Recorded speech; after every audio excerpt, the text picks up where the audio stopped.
Just overall thoughts on Julio Enciso's spell on loan. Obviously, we had last year, we had Jeremy Sarmiento, who obviously came in and scored some important goals. Julio's obviously scored, how many goals has he got now? He's got two in 11 appearances, 3 assists, I think, as well. How do you sort of review his season with us on loan? Obviously, had that injury. He's obviously played for Paraguay internationally as well, international break, so he's travelled a while. But yeah, just how would you sum up his loan spell? Yeah, a little bit kind of what if. I mean, the ultimate what if player is going to be Alex Palmer, isn't it? What if Ipswich had him from the start of the season? But if you look past him, when it comes to the January recruits, for sure, it's Julio Enciso and what he could have offered if he'd had a full year here. And it's one of those loans as well where I think for his development, a full year would have done him a lot of good. Would have been interested to see what kind of the talks would have been. Maybe if there was interest in the summer, I really don't know. But yeah, I think it's fair to say that it would have been good to have had him there for the whole campaign. What that would have done for Ipswich, I don't really know. I mean, I'm not going to sit here and say that would have been the difference between staying up and going down. But as Stu mentions, it's the kind of Premier League X factor, isn't it, that he has. And Town have those kind of players in the squad, but someone like him, I think, would have been really good to have. In terms of what he's done so far, you get a little bit of everything, don't you? You get some really good stuff, some average stuff, and some stuff where you're left frustrated and disappointed. You get this brilliant attacking drive, this desire to shoot and constantly be a menace in the final third. You've got probably the average, which would be decision making for me, where sometimes he gets it spot on and he links everything together, and he's done that so well. Even early on, I remember watching him against Southampton, thinking he's got to adapt to this kind of new surroundings, and I thought he was excellent for large parts of that game, and it felt like he'd been in the team for the last 4 or 5 months. And then other times he looks like he's never played football in England before, and he's on a totally different planet sometimes. And then the frustrating, as Stu has also mentioned, that the off-ball stuff.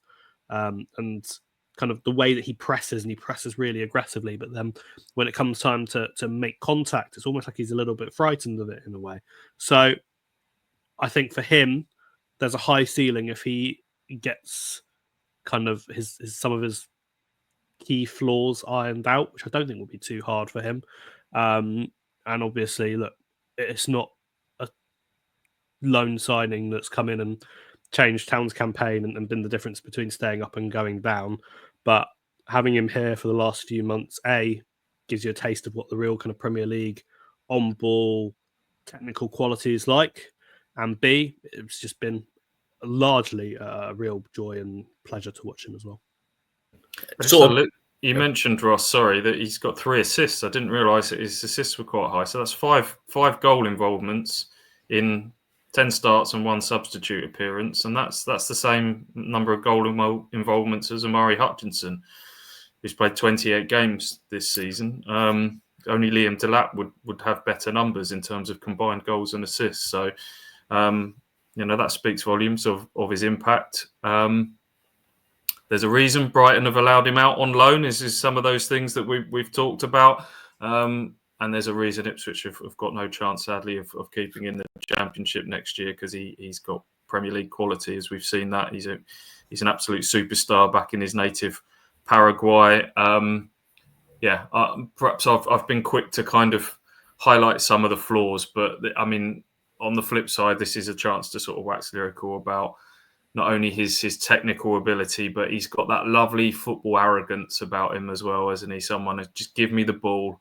And he's got a bit of wiry strength. He can shrug people off. He'll take people on.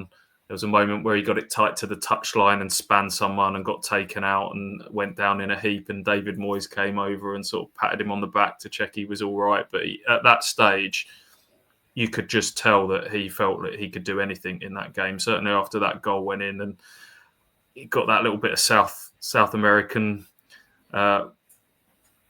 personality about him at the end of the game, where the ball went out for a throw-in, and Ipswich were at that stage, I think, were chasing a winner. Maybe I think that might have been prior to the equaliser or after. But he'll wheel his arms up and whip up the away fans as well, and Yeah, he's been when he's on it like that, he's super fun to watch. So I'm really intrigued to see where his career goes from here.